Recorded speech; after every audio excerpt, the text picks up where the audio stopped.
Aleluia!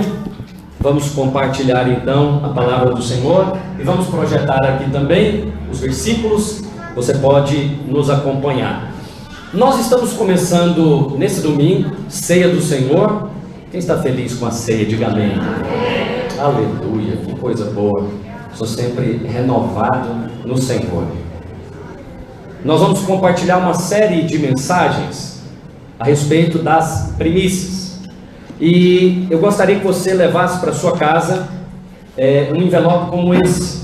Eu gostaria que os servos, porventura alguém não tem um envelope como esse, de primícia, fique com a mão levantada até que um dos nossos obreiros aí te entregue um envelope desse. Você vai colocar o seu nome aqui para não perder e nem misturar com ninguém. E você vai orar durante o mês de dezembro para que no dia 31, que dia, meus irmãos?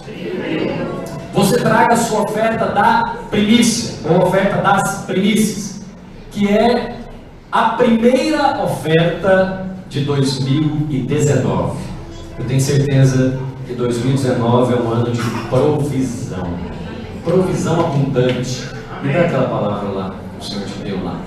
Então, provisão abundante. Então, você vai pegar esse envelope, pastor, mas eu vou viajar.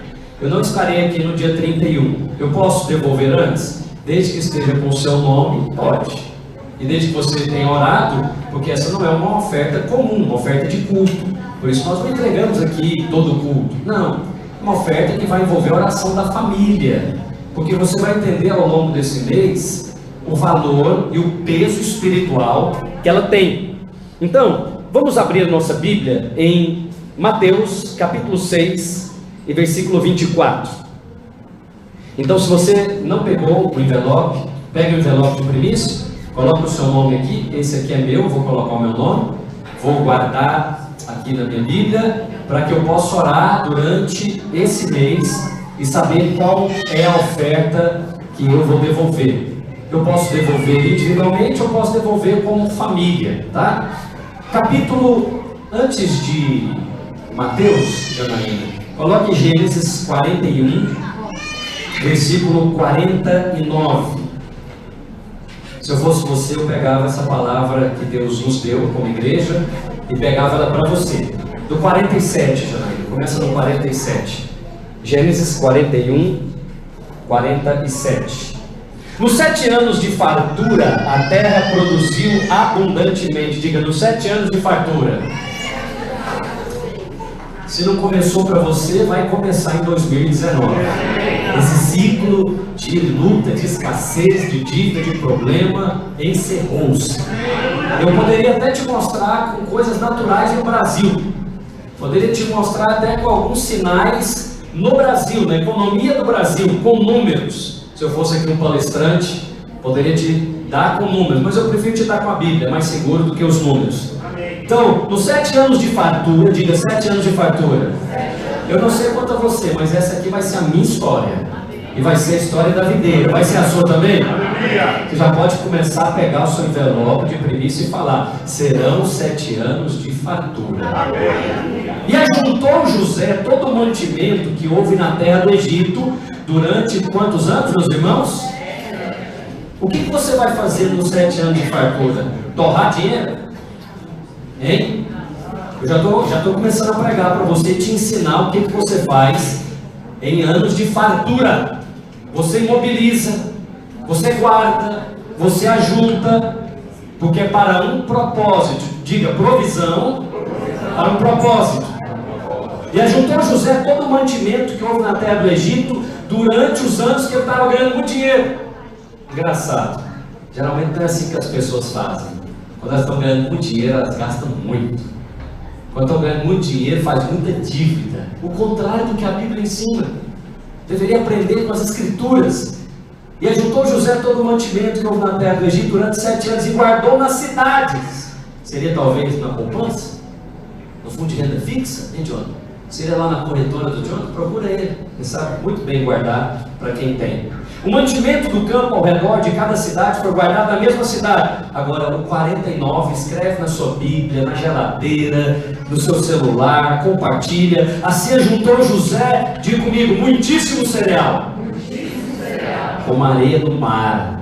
até perder a conta. Jesus. Como é que é esse negócio, hein? Explica para nós aí, Jonathan, como é que é esse negócio? Olha, você sabe que cereal aqui é commodity, né? Cereal, vamos falar que é soja. Então, assim ajuntou José muitíssimo cereal. O muitíssimo aqui já é bom demais, né? A Bíblia não gosta dessas coisas pequenininhas, né? Uma casinha, uma igrejinha, é uma escolinha. É que lá na nossa escola todo mundo fala, uma escolinha ali no bairro. Aí Deus falou, não, já acabou esse tempo de inha, escolinha, poupancinha, casinha. Não, é muitíssimo cereal, como a areia do mar. Agora, Jonathan, eu quero que você me explique, até perder a conta. Não sei se tem gente que perdeu a conta, mas eu gostaria de ter essa experiência própria, aleluia. Porque ia além das medidas, o negócio extrapolou os zeros lá, o Elvésio. Você também que entende dos negócios, eu não sei se é possível, mas eu sei que José viveu, e eu quero viver também. Eu estou profetizando isso sobre a vida da igreja e sobre a sua vida. Se você quer uma palavra para 2019, é essa que Deus nos deu como igreja. Nós vamos escrever, nós vamos orar, nós vamos profetizar, porque José é um tipo de Cristo.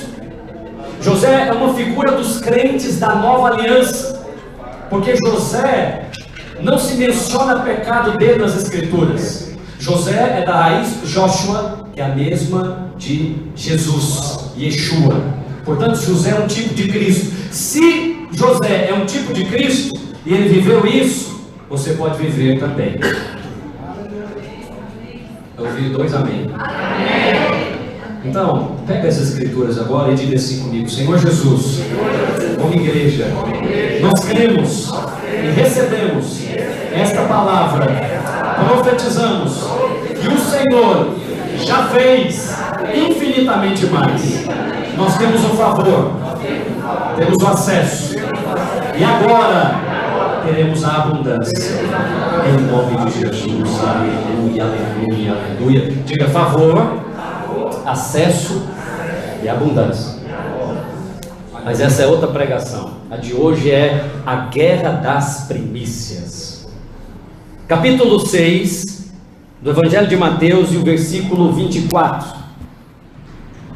Não podeis servir a 2 senhores, não podeis servir a Deus e a Mamon. Vamos ler aqui o Senhor Jesus em Mateus capítulo 6 e o versículo 24. Ele fala acerca de um Senhor, e aqui ele está usando o Senhor com letra minúscula, e ele diz uma sentença muito forte. Ele diz que nós não podemos servir a 2 senhores.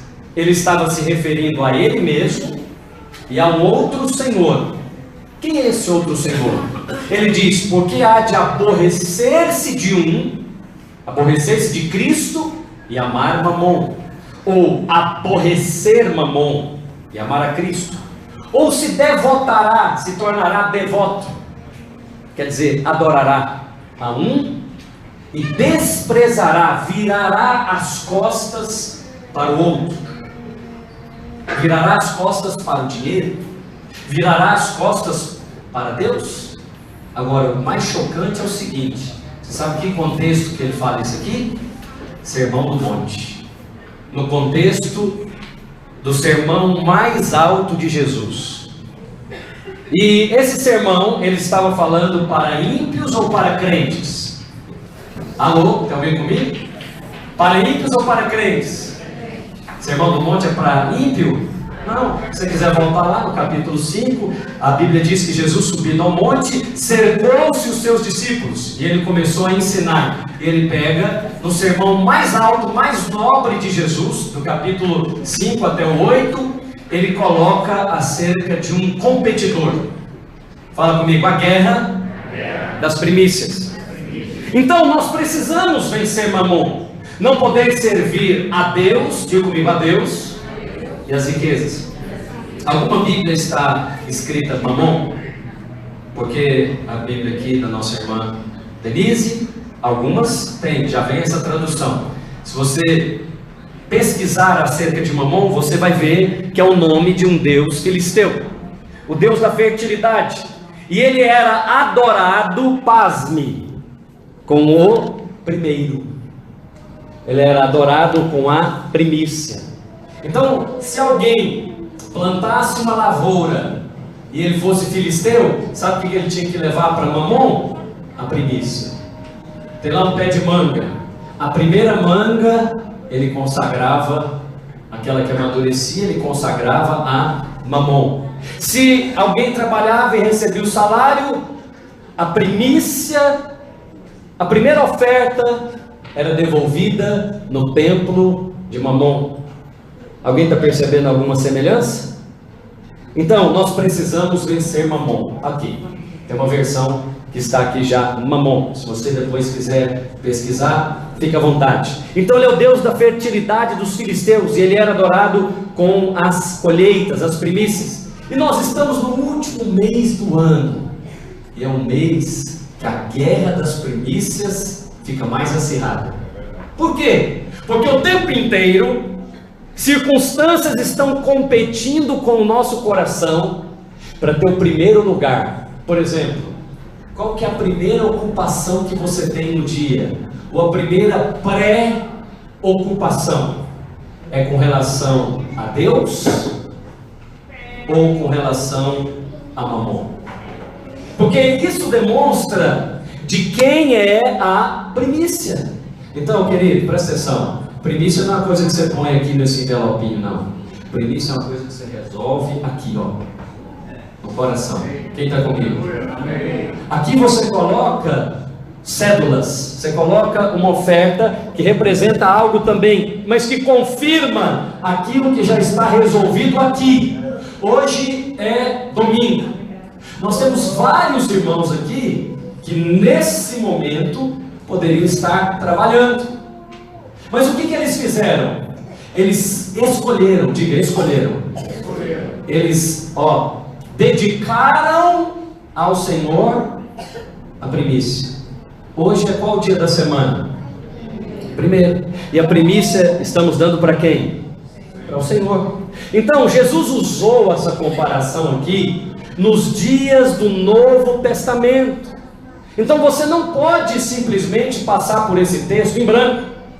E Jesus falou isso no Sermão do Monte. Então, para ver mover de Deus, precisamos resolver a questão da primícia. Alguém está comigo? Resolver a questão da primícia não é chegar aqui, colocar um valor nesse envelope e está resolvido. Não, às vezes não está resolvido. Às vezes é só uma prática religiosa que temos. Precisamos resolver isso como a Bíblia manda resolver. Diga, amar a um e desprezar o outro. Desprezar é muito forte. Desprezar é nem levar em conta, nem levar em consideração. Agora, por que Jesus falou isso para os discípulos? Porque o alvo de Mamon não é o ímpio. O alvo de Mamon são os crentes. Porque ele pode deixar você aqui dentro de um culto poderoso como esse, mas ele pode deixar você infrutífero, simplesmente praticante da religião evangélica, simplesmente um crente congregacional, mas que não faz diferença nenhuma. Por quê? Porque ele está com Cristo em teoria, mas com Mamon na prática. Em teoria cristã, mas em prática filisteia. Porque você sabe, os filisteus são inimigos de Deus. Jesus então usou essa comparação nos dias da nova aliança e demonstra que você precisamos vencer Mamon. Quem está comigo, diga amém. Amém. Por que precisamos vencer Mamon? Porque Mamon quer as primícias. Mamon quer o seu domingo. Mamon quer o primeiro do seu recurso financeiro. Mamon quer a sua primeira atenção.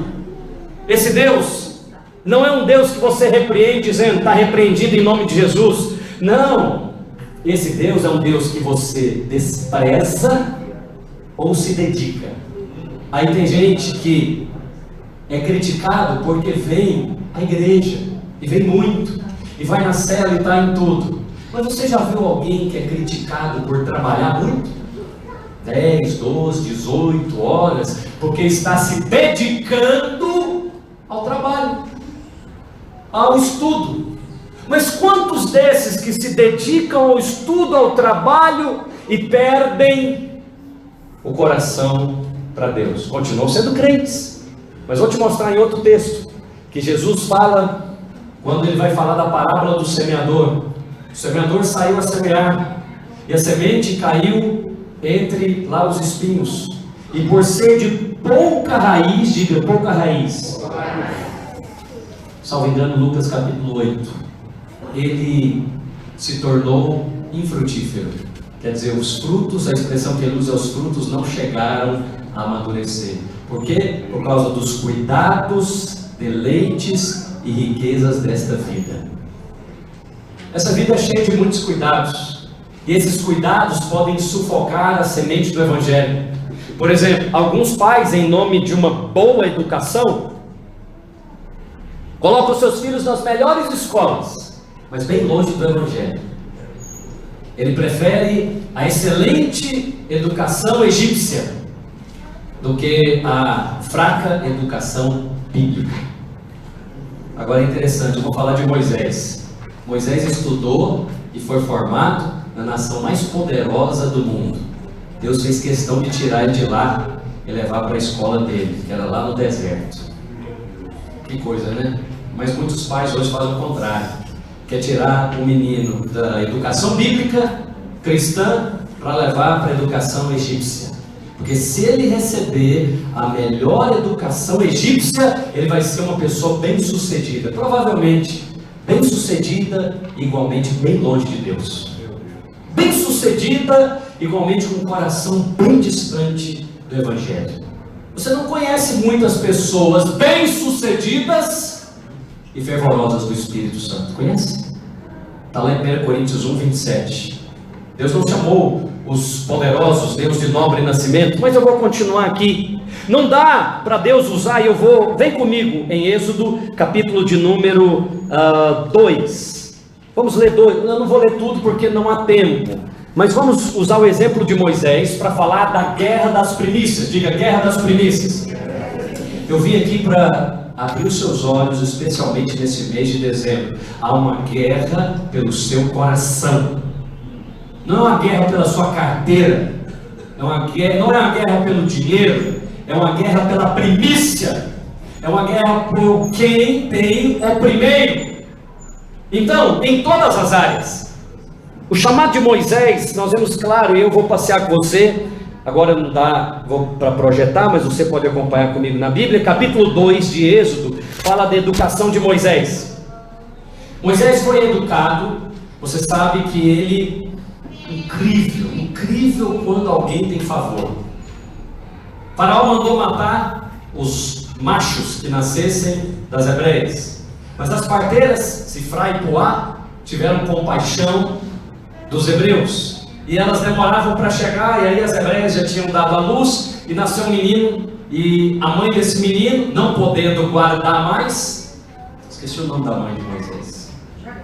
Obrigado, aleluia. Joquebede, isso que é bom compartilhar com a igreja bíblica. Joquebede, mãe de Moisés, então, não podendo guardar o menino, teve uma ideia: eu vou colocá-lo sobre as águas. Fez um cesto de junco, colocou sobre as águas e ficou observando. Olha a fé dessa mulher. Vê se essa mulher não tinha favor. Na hora que ela colocou, ela não sabia, ela colocou e foi acompanhando para ver o que ia suceder, porque ela sabia. Eu acho que ela já ouviu a nossa pregação. Deus está planejando a maneira de abençoar esse menino aqui. Alguma coisa vai acontecer. Eu não posso mais guardar. Eles virão aqui matar Moisés, então eu vou colocá-lo nas águas. Colocou nas águas porque as águas são um símbolo rio. É um símbolo do quê? Do Espírito Santo. Do seu interior fluirão rios de... Significa que Joquebede, movida pelo Espírito, andou no Espírito e colocou Moisés no mover do Espírito. Quem crê, diga amém. Moisés, guiado pelo Espírito, foi sobre as águas. Jesus andou sobre as águas, Moisés também, ainda que no cesto lá. Por isso que Moisés é um tipo de Cristo. Então Moisés foi sobre as águas. Olha o favor agora. Na hora que Moisés está indo, simplesmente a filha de Faraó está tomando banho com as suas servas. Ela vê o cesto, o menino chorando. E aí a mulher acha o menino, e aí a Escritura faz uma coisa que nem Moisés nem ninguém podia fazer: colocou no coração da filha de Faraó compaixão. Isso é o favor, porque ela tem lá milhares, milhões de meninos, e aquele menino nem era egípcio. Ela foi contra a lei do pai Faraó, que mandou matar o menino. Vê se isso não é graça. A lei e a graça não podem se misturar, mas desde os dias de Êxodo, a graça já é superior à lei. Faraó falou: é para matar os hebreus, pois Deus é irônico com o Faraó, que representa o diabo. Você mandou matar um hebreu, eu vou pôr um hebreu dentro da sua casa. Esse não é a ironia de Deus maravilhosa. Você deu a lei, né? Você deu a lei para acabar com o mover, pois eu vou colocar dentro da sua casa. Vai ser chamado seu neto, vai ser chamado filho da filha de Faraó. Vê o que Deus faz com o diabo. Ele envergonha dentro da casa dele, e ele vai envergonhar no final, porque temos aqui uma guerra dos primogênitos. Alguém lembra qual foi a última praga? A 10ª? A praga dos? Diga primogênitos. Diga primeiro. Diga primícia. A guerra, então, a última, foi pela quê? Pela primícia. O negócio do diabo é quem tem o primeiro. Aí Deus falou: vou deixar o primeiro por último. É só Deus que pode fazer isso. Mas vamos lá, vamos acompanhar o favor. Aí Moisés é colocado lá sobre as águas, e aí a filha de Faraó está lá tomando banho. Ela encontra o garoto, e olha só o que vai acontecer. É cena de filme. Aí a mulher fala: quero ficar com essa criança hebreia. Aí alguém deve ter falado para ela: minha senhora, não pode, o seu pai mandou matar. Por isso que ela não criou, senão ela tinha criado. E aí ela deu um jeito e falou: realmente eu não posso criar, porque a lei diz que meu pai mandou matar. Então é o seguinte: escolhe aí alguém que vai criar esse menino para mim, eu vou pagar salário. Quem que foi escolhida? A própria mãe.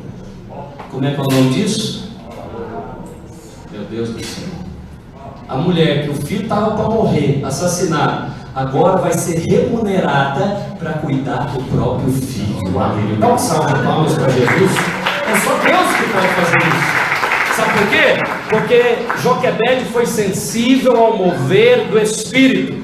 E eu acho que você está aqui porque você também é sensível ao mover do Espírito.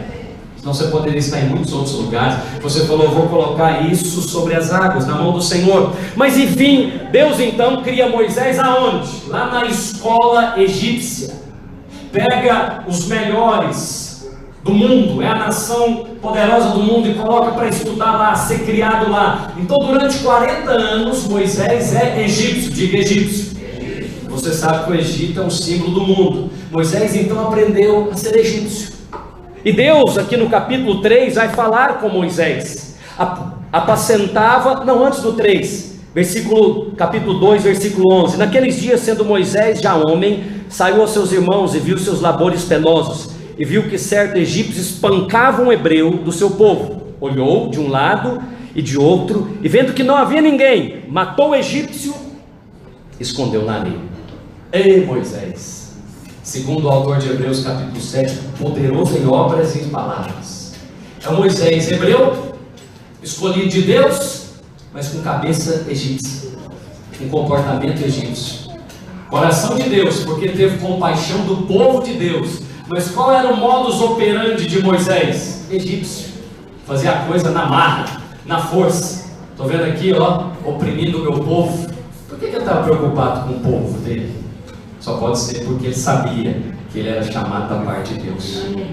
Quem criou ele foi a mãe, não foi? O que você acha que a mãe dele contava para ele? Meu filho, você foi tirado das águas. Deus colocou favor. Ela contava toda a história, colocou no coração, ensina a criança no caminho que ela deve andar. E quando ele for o Moisés, não vai esquecer dele, ainda que ele more no Egito, ainda que ele esteja desviado, ainda que ele esteja sendo criado lá no império das trevas, o coração dele vai saber: esse povo é meu. Essa é a igreja do Senhor Jesus. Eu não tenho parte aqui, eu estou trabalhando aqui nessa empresa, mas eu sou mesmo filho de Deus. Tem alguém assim desse jeito aqui? Só que Moisés era egípcio na cabeça, o coração dele era hebreu, mas a mente egípcia. Aí Deus falou: eu quero te usar, Moisés, mas não dá para usar um egípcio. Eu não uso egípcios. Eu vou ter que te levar para a minha escola. Para onde então Deus levou Moisés? Deus permitiu ele matar aquele egípcio para criar uma circunstância para ele correr do Egito, porque senão Moisés sairia do Egito? Nunca! Ele herdaria o trono de Faraó. Aquela ocasião, diz o estudioso Ramsés III. Então, se você vai lá no Museu de Cairo, no Egito, você tem uma suposta lá máscara do Moisés, que ele seria o quê? Na linhagem, o próximo faraó. Mas Deus fala: você ficou 40 anos aí na escola de Faraó, agora eu vou te levar para a minha escola. Para onde Deus então leva Moisés? Capítulo 3. Apacentava o rebanho de Jetro, seu sogro, sacerdote de Midian, e levando o rebanho para o lado ocidental do deserto, chegou ao monte de Deus chamado Horebe. A escola de Deus é no deserto. Não dá para Deus usar um egípcio, mas Deus vai chamar o egípcio para a escola dele. Você já foi chamado. Você não é mais egípcio, amém? Se há algum egípcio aqui, nós precisamos que você entregue a sua vida a Jesus e venha fazer parte da família de Deus, se tornando um cidadão da família de Deus. Então você não é mais egípcio, você está em outra fase. Diga: chamado, preparado para ser usado. Deus vai chamar Moisés. E para onde Deus chama Moisés? Lá para o deserto. Vem cá, vem cá. Moisés estava lá na nação mais poderosa do mundo hoje, por exemplo, os Estados Unidos, estudando as melhores universidades, tendo o melhor treinamento. De repente, acontece uma circunstância que aparentemente é ruim, que aparentemente não tem nada de bom nisso, mas eu já te ensinei que Deus coopera para o bem daqueles que o amam.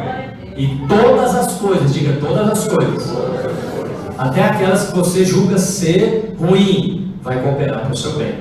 Então Moisés tem que sair do Egito, porque agora ele matou um egípcio. Ele tem que sair, e foi Deus ali permitindo. Agora ele vai para onde? Fala: para o deserto. Talvez é o lugar que você está agora. E você está aí pensando: estou nesse deserto, a situação está difícil, não tem isso, não tem aquilo. Eu vim aqui trazer uma boa notícia para você. É no deserto que você deixa de ser egípcio. É no deserto que Deus te prepara para Canaã. Não é a vontade de Deus permanecer no deserto. É só uma passagem, diga passagem. Inclusive esse é o nome do livro, Êxodo, passagem. Então é só uma passagem. Pastor, mas parece que esse deserto está demorando muito. Para alguns mais do que para outros. Para o grande apóstolo Paulo, que escreveu 3/4 do Novo Testamento, ele ficou 14 anos no deserto da Arábia. Jesus ficou 30 antes de começar o seu ministério. Moisés ficou outros 40, porque a quem muito foi dado, muito precisa ser preparado.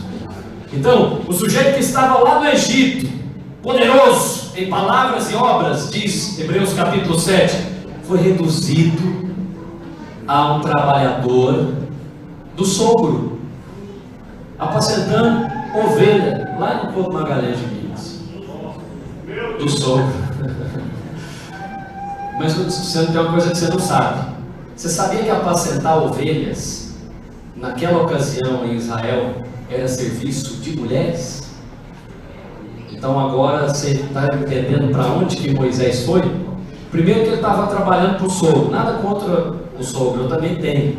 Mas se eu precisasse escolher alguém para trabalhar, não seria o senhor Paulo Antônio, aqui o pai da digníssima, né? Eu ia procurar outro serviço, mas Moisés não tinha opção. Agora, além desse serviço, que era do sogro, que você sabe aí vai gerar muitos conflitos familiares, né?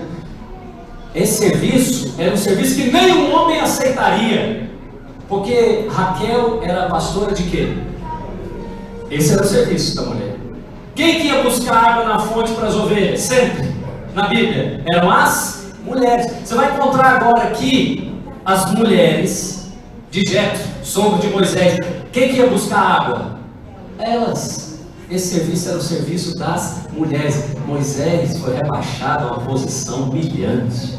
Humilhante dentro da casa, humilhante na sociedade. Quando você vê um servo de Deus numa posição humilhante, ao invés de você pensar que ele estava amaldiçoado, pensa que Deus está preparando ele para lhe abençoar. Se você nunca foi para uma opção humilhante, você ainda não foi preparado para ser usado. Mas se você já foi, você consegue compreender melhor os outros. Eu acho que essa palavra é para alguém aqui. Então, quando você vê um irmão numa posição de fracasso, uma posição na sociedade, Moisés estava num trabalho que nem um homem aceitaria. Na família, ele estava trabalhando para o sogro. Não era ele que deveria trabalhar para o sogro, porque ele deveria trazer prosperidade para a casa do sogro, levando a sua filha, a filha de Jetro, para lugares maiores. Mas não. Então, diante de Deus, cadê o Moisés? Cadê o libertador? Cadê aquelas histórias que a minha mãe contava para mim? É tudo mentira dos crentes. Minha mãe, tadinha, minha mãe é muito emotiva, muito crente a minha mãe. Nada disso aconteceu. Agora eu estou aqui no deserto, fazendo nada. Eu estou aqui no deserto, fazendo um serviço que eu não queria fazer, mas não tem opção. Você sabe quando você chega num lugar que você não tem opção, você está fazendo porque tem que fazer. Diga, Deus vai preparar os teus servos no deserto. Qual era a mentalidade de Moisés? Era egípcia. Eu faço, eu resolvo, eu aconteço. Então o crente não se dá conta de que Deus está preparando uma maneira de usá-lo, porque para Deus usar você da maneira que Ele quer usar, você precisa compreender. Ei, vem cá comigo, presta atenção. Os lugares altos lá do Egito, mas também os lugares baixos lá do deserto. Não dá para usar genuinamente alguém que só esteve por cima o tempo inteiro. Ele precisa também, em alguma ocasião da vida, estar por baixo. Pastor, então eu quero estar por baixo? Não, você não precisa querer, não. Eu só estou te contando qual é o caminho que Deus vai fazer. É assim que Deus faz com os seus servos. Que isso, pastor? Vamos para outros? Vamos para o apóstolo Paulo, o grande enviado do sumo sacerdote, que dava cartas para ele. Vai, Paulo, você precisa de quê? De uma guarnição romana? Eu te dou provisão, eu te dou, vai para as cidades e prende, o que você quiser, entra. Você tem mandado para entrar e para arrastar da casa. Que mandado é esse? Nem existe isso hoje. Tem ninguém que tem esse negócio, mas ele tinha, o poderoso Paulo.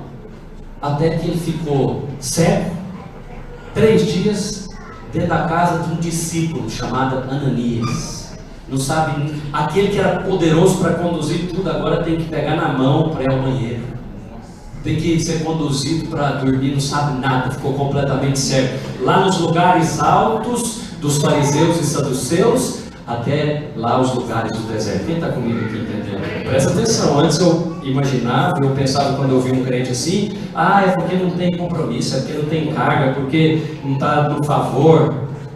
Não falo nada, eu só observo.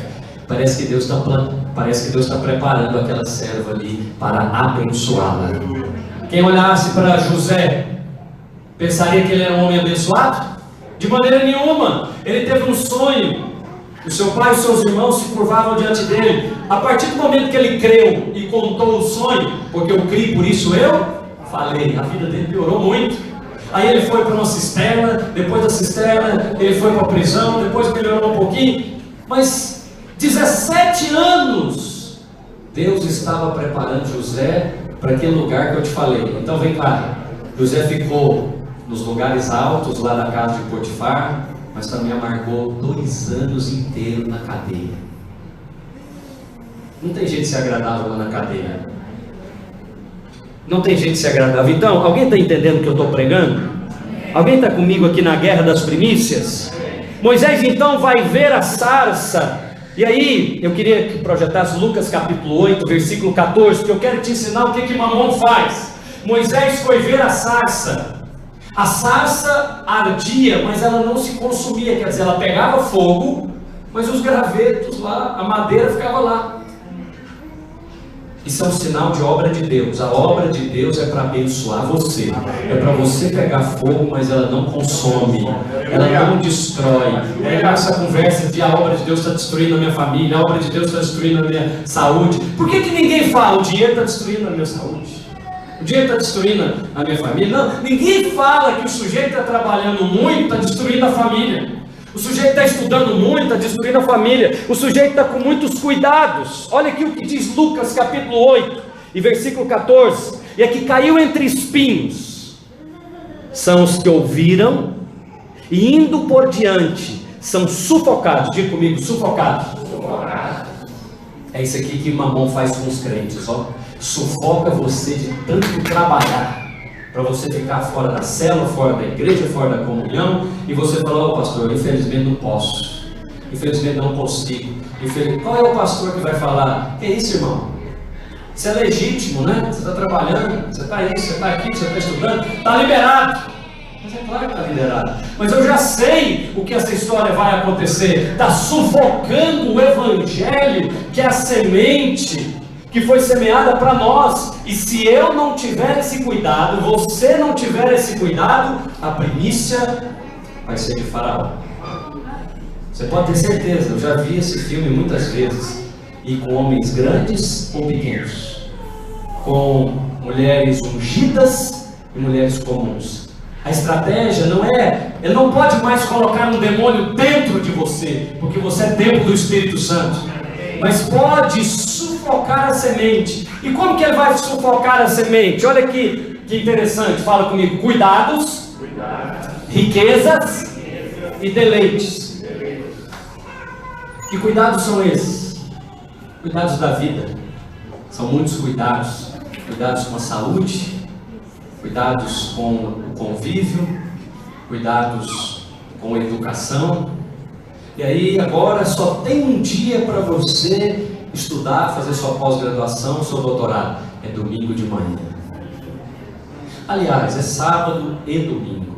Porque você sabe, né, pastor? Durante a semana, eu trabalho a semana toda. Sei. Você entende perfeitamente. Já está escrito. Então você me abençoa? Claro. Você quer que eu faça o quê? Você já resolveu? Eu não tenho que resolver por você. Eu só tenho que pregar o evangelho e mostrar para você que essa é uma estratégia de Mamon para sufocar sua vida espiritual, sufocar talvez seu casamento, porque chega e leva o trabalho para casa, leva para dentro da casa, para dentro do casamento, aquilo que vai sufocar a intimidade. Não, mas você sabe, eu preciso ter cuidado, eu sei. Esse cuidado aí é um cuidado mamônico, faraônico, maligno, que está destruindo coisas espirituais. Está muito calado, mas eu acho que tem alguém comigo. Amém. O que mais que sufoca? Diga comigo: riquezas. Por quê? Porque ninguém critica alguém que está atrás de prosperar, porque é direito dele ou dela. Mas essas riquezas sufocam o evangelho, porque não tem muitos ricos servindo a Deus. Sabe por quê? Eles têm muita coisa para fazer no final de semana. Eles têm muita coisa, muitas atividades, muitos compromissos. E o casamento da fulana, e o aniversário da ciclana, e a sei, entendo perfeitamente. Pastor, o que você vai fazer a respeito disso? Eu? Absolutamente nada. Eu só vou falar a mensagem que é poderosa para trazer revelação. Mas eu preciso te contar. Eu preciso te contar que são essas coisas que Mamon usa. Não são aqueles demônios que você encontra lá no terreiro, no encontro. Não! Isso é fichinha. Porque isso aqui domina mentes para mudar corações, para fazer com que alguns crentes continuem dentro dos seus cultos, dentro dos seus prédios, mas distante de Deus. E aí tem os deleites da vida. Você sabe, né? Eu preciso fazer uma viagem com a minha família, eu preciso fazer tudo legítimo. Alguma coisa ilegítima disso aqui, meus irmãos? Tudo legítimo, não é? Mamon usa, isso aqui é o incrível, né? Isso é a arma poderosa que ele tem para destruir o casamento, para destruir a igreja, para destruir o membro. Mamon só usa coisa legítima. Esses outros demônios usam coisas ilegítimas, a pornografia, o adultério, a bebedice, o vício. Mamon não. Mamon, ele dá uma travestida no vício, chamando o vício de cuidado. Aí o sujeito tem tanto cuidado com a saúde, que ele não tem tempo para a família dele. Porque afinal de contas, quando ele dá uma folguinha, ele tem que malhar. Quando dá uma folguinha, ele tem que praticar o esporte. Você sabe, né, que quarta-feira é o dia do meu futebol. Mas também é o único dia que tem a célula. Ah, mas então não dá. Entendi. Está lá em Mateus 6,24. E amarás o futebol e odiarás a célula. Simples, né? Ou tem que estar escrito ou tem que desenhar? Simples. Nós não podemos mascarar essa realidade, é ou não é, meus irmãos? Você entendeu? Pastor, você está exagerando. Não, não estou. Eu estou simplesmente fazendo a interpretação do texto. Então, meus irmãos, hoje eu queria ceiar com você. Sabe, ceiar para quê? Para destruir, destronar Mamon. Não vai ter jeito de destruir, porque ele estará aqui até a volta de Cristo. Mas é possível colocá-lo no lugar dele. Qual o lugar dele? Não é o primeiro. Não é. A primícia é do Senhor. Se você continuar lendo como Deus preparou Moisés, vai chegar no capítulo 4, ele vai liberar as pragas. E todas as pragas eram deuses egípcios, que estavam sendo destruídos pelo Deus de Israel. Mas o último Deus era o próprio filho de Faraó. E se você sabe da história, eu queria que os irmãos da ceia estivessem preparados, e aqui também do louvor, você vai entender e vai compreender que o sangue foi colocado, olha aqui para mim, o sangue foi colocado no umbral das portas, não foi? Alô? E lá dentro das casas foi morto um cordeiro para cada família. Então, lá dentro da casa dos hebreus tinha um cordeiro, que aqui hoje na nova aliança simbolizamos pelo corpo de Cristo. E lá de fora da casa tinha o sangue. Quando o anjo da morte veio para matar os primogênitos, ele passou pelas casas. E o que ele viu? Ele viu alguma obra de quem estava lá dentro? Ei? Alô? Ele viu alguma coisa que estava dentro da casa? Não interessa o que está dentro da casa, interessa o que está sobre a casa. O seu comportamento não te recomenda diante de Deus. Você já foi aprovado. Tem um comportamento que recomendou você diante de Deus. Foi o comportamento de Cristo, o comportamento do Filho.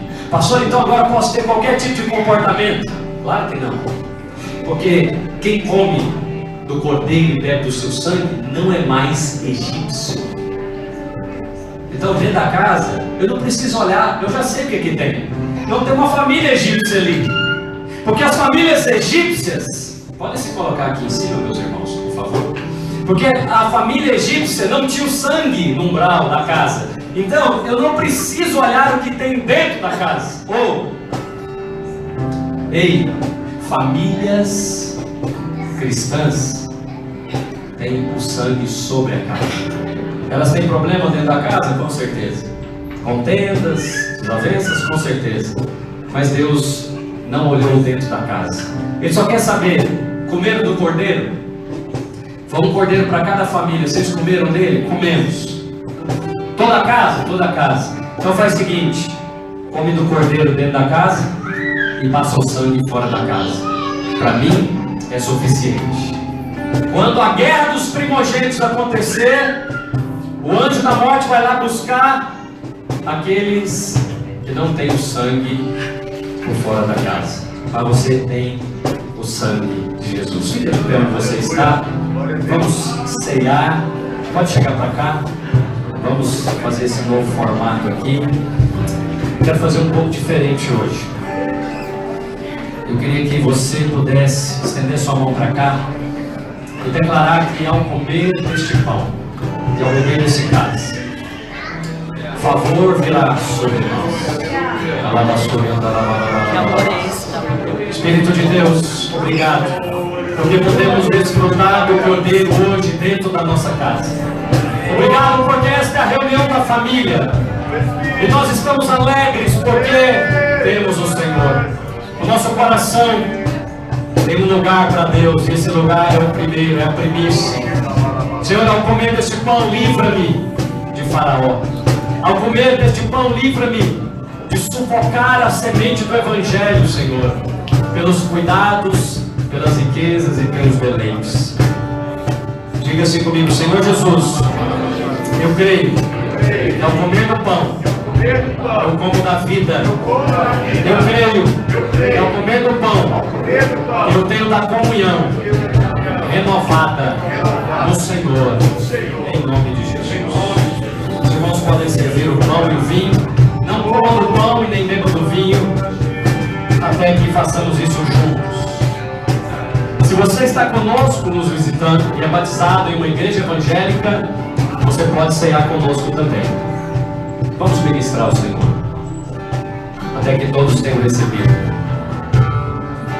Vou pegar.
já foi derramado sobre a minha vida, sobre a minha casa.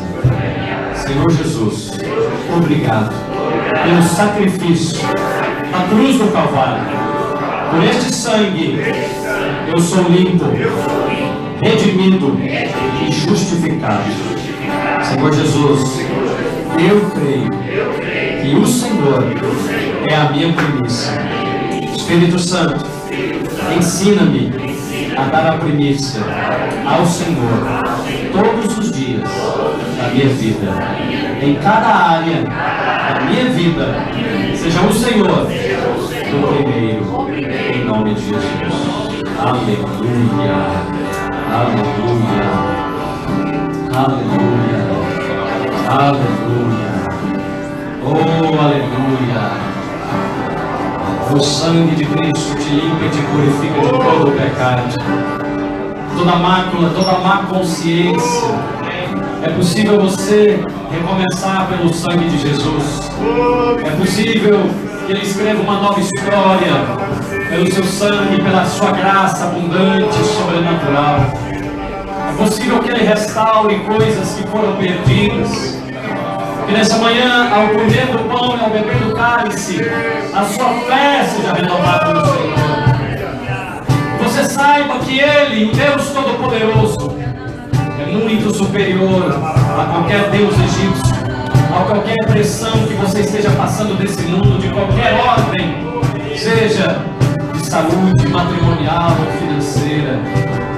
Ele vai subjugar os egípcios. Ele vai subjugar aqueles que se levantam para destruir você e a sua casa. Ele mesmo, o Deus Todo-Poderoso, o Deus de Abraão, de Isaac e de Jacó, o Deus que subjugou os inimigos, Ele mesmo vai lutar as suas guerras. Pegue o seu pão agora e diga: eu creio. Diga: eu creio. Eu faço parte do corpo de Cristo. Eu sou a menina dos olhos do meu Deus. Eu sou guardado, protegido, abençoado, favorecido. Eu creio. Ele toca em mim, toca no Senhor. Por isso, Ele, o Senhor, luta as minhas guerras. E eu descanso no seu favor, na sua graça, em nome de Jesus.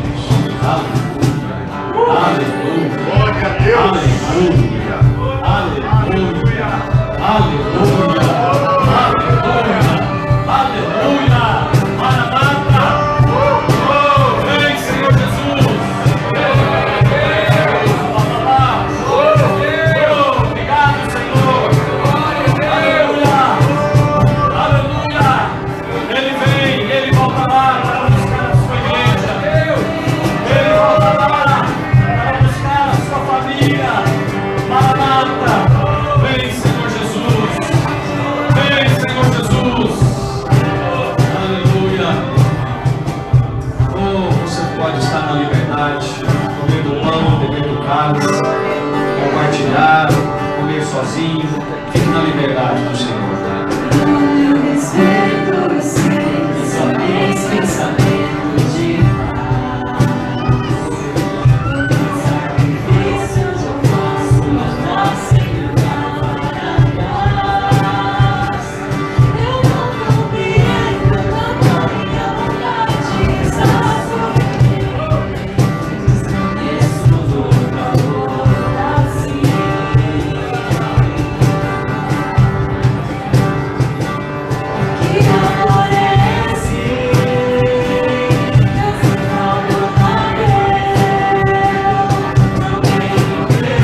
Nem sempre. Se eu for dedicar, ele vai começar primeiro das carros. Se eu não vai ajudar, ele vai começar. É bom, o barulho é rápido. E aí,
falei pra ele, ó, aqui como vem, faz D7.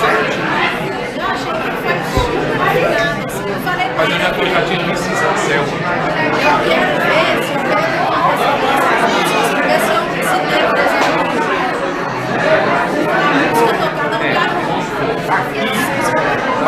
Mas é essa noção mesmo, não é segredo não.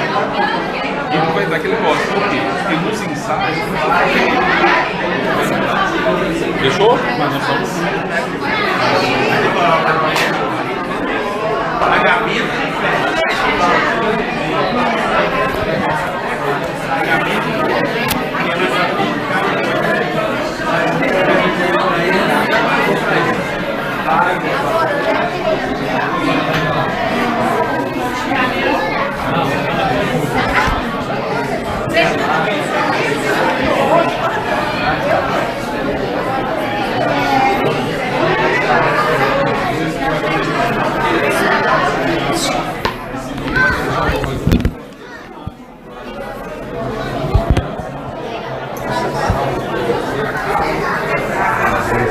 Que seja. Pode guardar na minha pasta. Beleza. O celular você me dá. O resto você guarda. A respeito do pastor Marcelo.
Eu tô percebendo que vem com os aparelhos de ar-condicionado,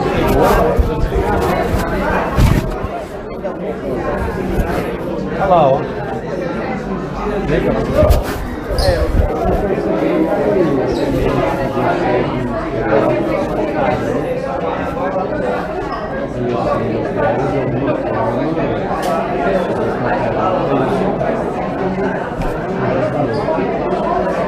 Se Deus não falou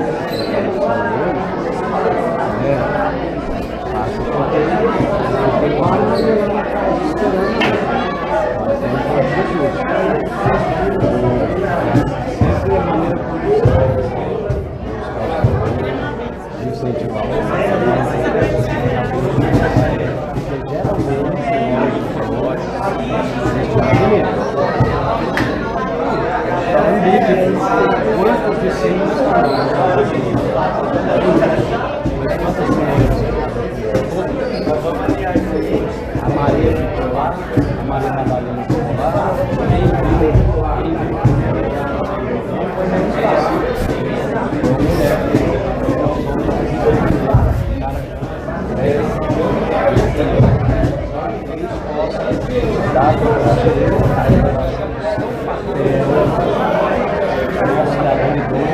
No mundo.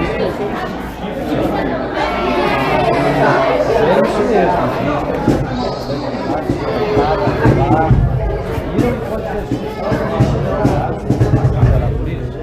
Cristo, obrigado, Pai, porque o Senhor falou com a tua serva hoje. E eu me alegro por isso, Pai, porque eu sei que essa é a vontade de Deus. Que o Senhor fale com o seu povo. Obrigado. Que a palavra de Deus é poderosa para produzir isto na vida da Luciana, na vida de todos os discípulos. Que o Senhor faça infinitamente mais do que ela está pensando ou imaginando. Que o Senhor faça pela sua imensa graça. Dá para ela ânimo, vigor, esperança, de ver dias gloriosos, de ver o mover de Deus, crescimento dela. Pai, que ela se veja cercada de discípulas, que ela experimente graça de Deus, mover de Deus, dentro da sua própria casa, no seu ministério. Oramos para que essas decisões que ela tinha tomado, que ela tinha tomado no seu coração, possam desaparecer. Porque, Pai, Faraó deseja a primícia da vida dela, e a primícia da vida dela é o Senhor.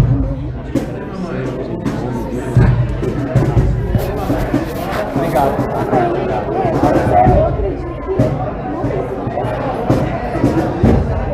Muitas vezes as palavras é contrária a tudo que eu acredito. Tudo que eu acredito, tudo que eu acredito, às vezes eu me pego não fico mais sozinha, porque eu compartilho com a pastora e eu sei. Ela me prevê as palavras, convertidas. Isso sustenta. A palavra de Deus sustenta.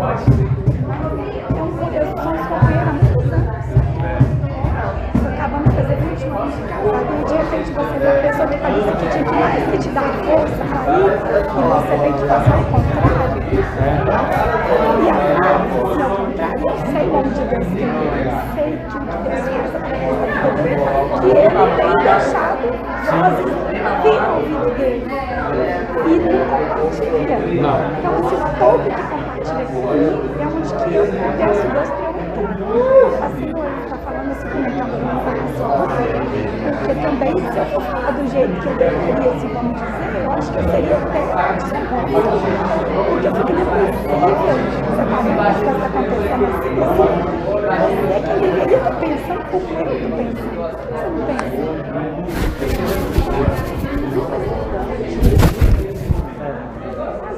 Eu sei que não pode. Você sabe que é. Que glória. Amém. Que presença, que glória, que palavra. Você remoeu ela dezenas de vezes, meu pastor. É a guerra das primícias. Que palavra poderosa. Pegar o nosso coração. Nosso coração já é do Cristo do ministério. O senhor sabe que eu tenho que vigiar todo dia, né? Porque essa guerra ela é constante. Você me ajuda, eu te ajudo. Meu Deus. Amém. Muito obrigado. Olha que da hora. Eu vou dizer uma nossa. Vambora. Pode. Tá bom. Hoje, mas me chamou pro rodízio, mas eu não gostei de nada. Mas depois você pode compartilhar. Escreve o verso com a Janaína. Sim.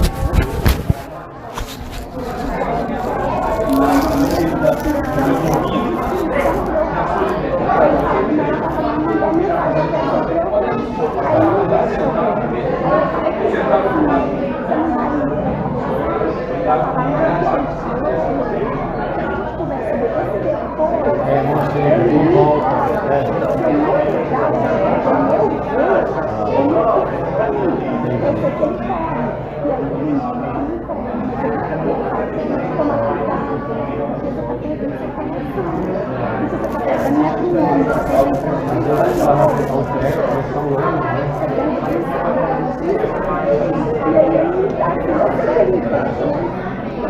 Mas continua ajudando da maneira que você pode ajudar, a gente agora sabe fala só de coisa ruim, não.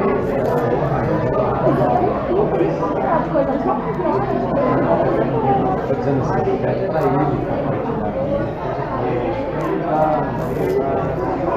Não.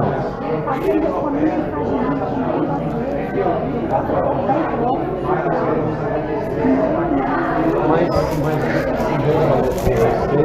você preocupa com você agora, entendeu?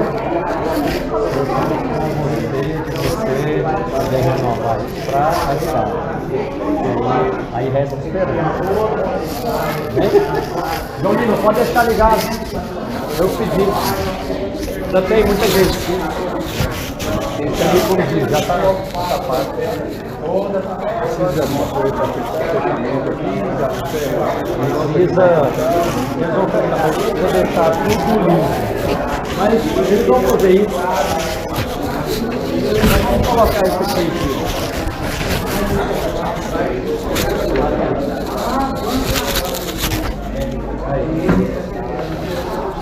Vou deixar para ver se o Eló vai querer usar.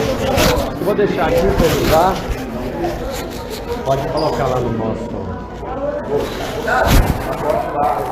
Caixinha vai colocar aqui mesmo.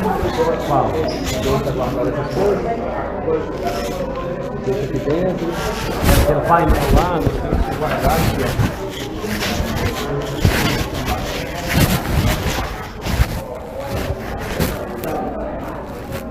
O painel temos que guardar. Esse aqui é do Eléo. Vai desmontar, esse armário é nosso. Aquele painel de disco, vamos colocar aqui em cima. Ô, Eduardo, aquela mesinha, tá, vamos voltar exatamente para o lugar onde estava e vamos deixar as nossas coisas ali, ó. Você quer? Pastor, porque só nós vamos usar esse suporte, Nós é ele, não. Já quer deixar aí funcionando? Deixa eu te dar o telefone dele. Me passa, que aí eu vou ligar para ele, porque aqui não precisa